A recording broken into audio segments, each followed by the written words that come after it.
Ano ba ho talaga ang papel mo dito sa paglantad ng 18 kalalakihan na ito? Kailan ka ba pumasok sa eksena? Puwede bang balikan lang Oo, natin yung yes. kuwentong yon? Oo. Yes, yes, Kong Ted. Alam mo nung lumabas si Sergeant Gutesa, Kong Ted, 'di ba nagkaroon ng, paglabas si Gutesa tapos nawala. Mm. Nang mga December, marami ng mga pakikipag-usap yung mga ibang kaibigan natin na mga retired military, retired, officials na sinusubok nila o nakikipag-usap sila dahil yung mga opisyal din naman nitong mga sundalong 'to ay mga retired officials din. Mhm. 4 na opisyal ata yan sila.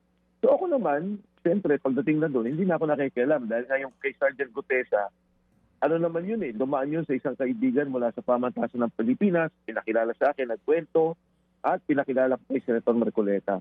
Pagdating dito sa mga bagong sundalo, itong mga 18 sundalo, sometime, if I'm not mistaken, mga 2 weeks bago sila lumabas, nasabi na sa akin na may nangyayari na malalim na yung aming pag-uusap. So ang sagot ko naman, o mabuti yan, para malaman talaga natin kung ano nangyari. Ang banggit pa nga sa akin ng panahon na yun, mas madami itong alam dahil si Sergeant, dahil mas matagal silang nagsilbi kay Congressman Saldico, at si Sergeant Gutesa parang, di ba doon sa pag-iikot-ikot ng duty, ay hindi talaga madalas mag-deliver. So ganun yung nangyari. About 2-3 days bago mangyari ho ang paglabas ng mga sundalo, doon na sinabi sa akin, kailangan na namin yung alalay at pagtulong. Of which, wala naman dalawang isip sa akin dahil nga ayoko mangyari yung nangyari sa pamilya ni Sergeant Gutesa. Yung nangyari panggigipit kay Sergeant Gutesa. At yun nga din ang pag-uusap namin na sabi ko, kailangan protektahan yung pamilya niya. Hindi lang sila. Pati yung mga pamilya nila ay maayos. So, nakuha ko yung actual affidavit, siguro the night before na yan, Kong Ted, DJ Chacha, the night before. Tapos, yun na, inayos ko na yung tumulong na ako doon sa press conference, tumulong ako sa sakyan nila, at hanggang ngayon, tumutulong ako sa mga sundalo. Oo, alalay at tulong. Ano yan, tulong pinansyal? Actually, Kong Ted, walang ganun. Hindi, ang mga taong to, binibili sa kanila yung kanilang mga litrato. Binibili sa kanila yung kanilang mga video.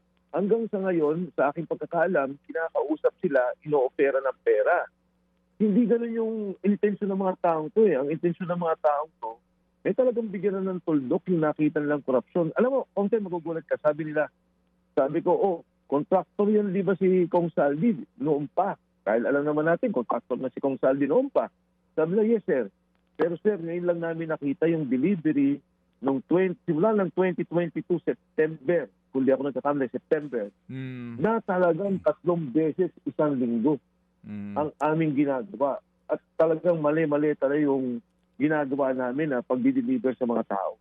Ang claim kasi nga no na sa mga nababasa natin, kasama ka sa pagbuo ng mismong laman ng affidavit, yung drafting nito, yung paglalagay sa mga pangalan ng mga isinasangkot dito. Kasama ka ba talaga?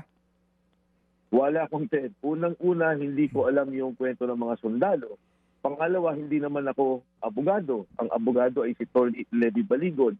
Kaya yan sila ang nag-usap yan at ang aking pagkakaalam, hindi lang isang beses yan dahil inaayos yung pangkalatang joint affidavit tungkol dyan. So, wala talaga akong kaalam-alam. In fact, Kong Ted, aamin naman ako, may mga kaibigan ako dyan. No, may mga kilala ko na nakalagay na pangalan dyan at wala ako talaga magagawa dahil isipin mo, Kong Ted, sabihin mo sa mga abogado at sa mga sundalo, tanggalin nyo itong pangalan na to. Baka isipin pa nila pinagkakapirahan sila. O baka isipin pa nila na talagang para bang ginagawa na ng kwento. Yung itong mga taong to, buhay na ibinibigay tapos gagawin mo pa ng politika yung kanilang mga sinasabi.